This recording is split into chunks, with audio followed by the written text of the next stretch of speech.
So in this video, we're just going to quickly talk about regression against a binary variable. So in this case, we've got an example of internet speed based on your location, whether you're out in the country or if you're in a city.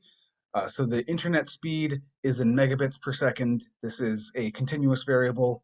You can measure it perfectly if you had if you had a good enough instrument, you could get infinite decimals. It is continuous. Whereas our x variable is location, and it's just 0 or 1. 0 is rural, 1 is urban. And so this is the sort of plot that we end up seeing if we plot y against x in just any program that blindly plots whatever we tell it to. We get a cloud of points above 0 and a cloud of points above 1. As far as a linear regression is concerned, it doesn't matter that there's just a 0 here and a 1 here. It doesn't care that there are only points above certain x values. It sees a cloud of points and is happy to fit a line through it. Now, what happens when it fits a line through this is it actually ends up finding the mean value in both of them and make sure the line hits the mean in that one and the mean in that one. And then again, the math itself doesn't know what's going on with the data, so it's happy to extend the line infinitely in both directions. But what ends up happening here is since it always goes to the mean of this group and the mean of that group, this height from here to here is our slope. So the slope parameter, if you remember, is the increase in y for a 1 unit increase in x.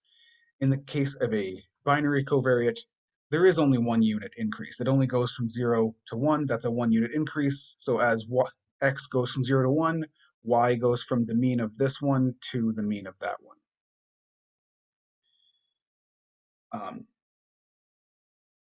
Let's get that down a little bit. So this is essentially what's going on. We are just fitting a line to data. The math behind it doesn't actually care that it's zeros and ones. We do know that it's zeros and ones, so a convenient way to plot this is actually using box plots. If you remember with a box plot, we've got the minimum or some rule to determine outliers, where it's just the distance from here to here is calculated based on some rule that is not important for this lecture. So we've got the minimum or some rule saying where outliers are. We've got the 25th percentile, we've got the 50th percentile, which is just the median, and the 75th percentile and the maximum or some rule to determine outliers. So when we plot a line through this, we might not actually hit the median. We are hitting the mean every time. This box plot shows the median, but we are hitting the mean instead. So if you see a plot of that looks sort of like this, you'll know what's going on. I mainly wanted to show you this just to prepare you for what I'm going to show you in the next one.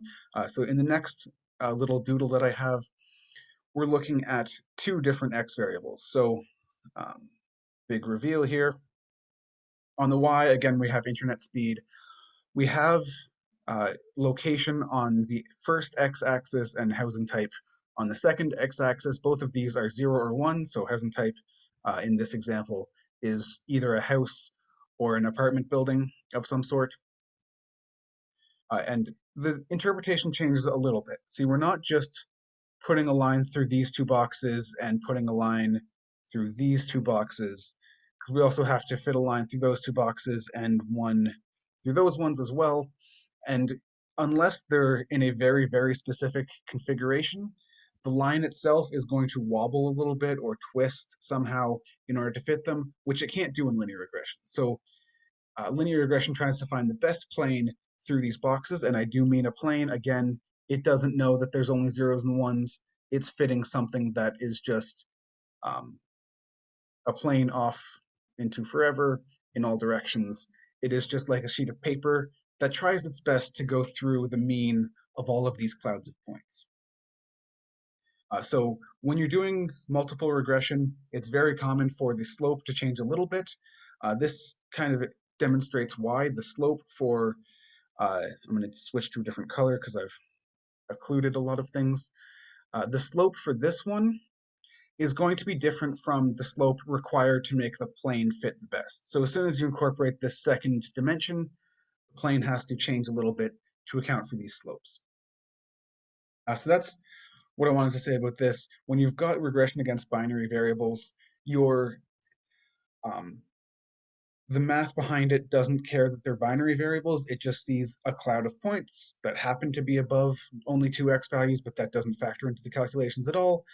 When it sees this in multiple dimensions, it's still trying to fit the same sort of plane as if you had two continuous predictors. The same sorts of rules happen, the same sorts of things happen.